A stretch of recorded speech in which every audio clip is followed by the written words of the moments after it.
isang babaeng minsay nangarap at ang kanyang kwento tumatak sa kasaysayan. Para po sa kapakanan ng mahal na hari itong paligsahan at alam po naming mahina ang panunaw ng ating kamahalan.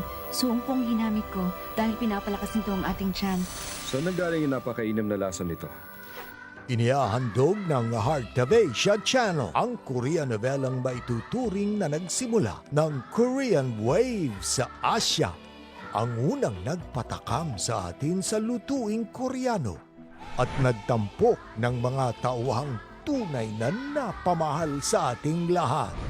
May karapatan kang pumili ng landas na nais mong tahakin. Ang kwento ng pambihirang hiyas na si Jang Gyum, Ipagpapatuloy ko ang inyong mga pangarap. Jewel in the Palace. Muling magniningning ngayong July 1 sa K-Fields ng Heart of Asia.